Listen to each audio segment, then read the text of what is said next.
Speaker, or Mr. The Honourable Chairman. Phil Heatley. Speaker, I very much look forward to the post-election environment. If New Zealanders do decide to put John Key back in as Prime Minister and he chooses the next Minister of Housing, that Minister of Housing is going to oversee Housing New Zealand Corporation insulating its very last home, probably in about 2012 13 or 13, 14. So out of 69,000 state houses across this country, Housing New Zealand Corporation will be insulating the last home in a couple of years' time. So we've got about 2,000 to do next year and about 2,400 to do the year after that. In 1 year, which was the year financial year before this one, we actually did over 15,000 insulations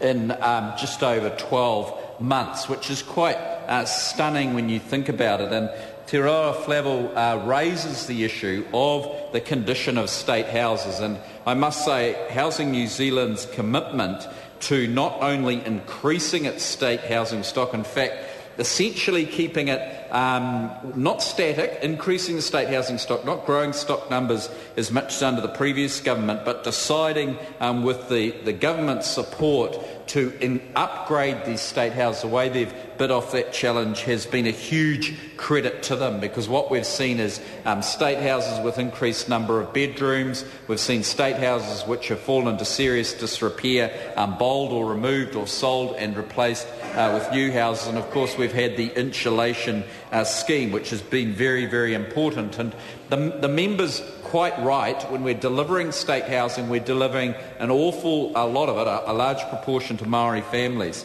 And one of the other issues when we look at the state housing asset, if you like, the actual houses out there, is that we've got about 27,000 state houses out of the 69 that are essentially inappropriate.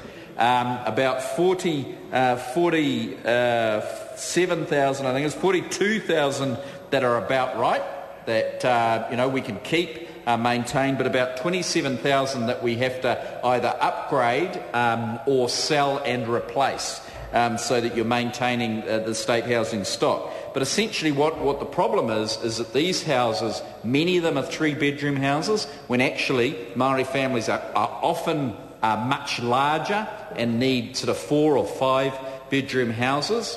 Or you've got many people living alone these days where they simply want a 1 or 2-bedroom home. So we've got thousands of houses which are the wrong size. And then we've got a large number of houses which are in the wrong locality, and they need to be disposed of, and we need to build or purchase replacement state houses in the right locality. And then we've got some state houses, as I said, which are in a serious state of disrepair. So on that side of it, Housing New Zealand Corporation is very focused on bringing the state housing stock up to what they call a level that is fit for purpose, so that no longer out of the 69,000 state houses do we have 27,000 of them not fit for purpose, but in fact the whole state housing stock is fit for purpose. And that will take a long time indeed, but certainly the train has left the station. But we're also looking at tenancies, and Housing New Zealand is very focused because on the 1st of July, any new tenant signing up with Housing New Zealand will no longer be getting a state house for life. Okay, that's a Labour Party principle. If you've got a state house, you've got it for life. Doesn't matter if you won lotto, doesn't matter if your circumstances improve, doesn't matter if you had 6 kids and they all left home 25 years ago and you've got 5 bedrooms and it's just you. The Labour Party said, look, keep the 5-bedroom state house. I know it's just you in a quarter-acre section. You're sick of mowing the lawns. Keep the house. That's ended. So 1st of July, any new tenant coming into state housing, every 3 years, their circumstances will be reviewed. And what that will mean is that those families that the member talks about who are on the waiting list, who really need a state home, will actually be able to move into a state home, because those families who no longer need a state home will transition out of a state home into rental in the social housing sector, wider social housing sector, private rental, or perhaps even home ownership. So you've essentially got a housing continuum there so that we can help more people in the waiting list. And that's a very, very important point indeed, and I thank the member for his support in that. Members, the question is that the report of the Social Services Committee on the 2009-10 Financial Review of Housing New Zealand be noted.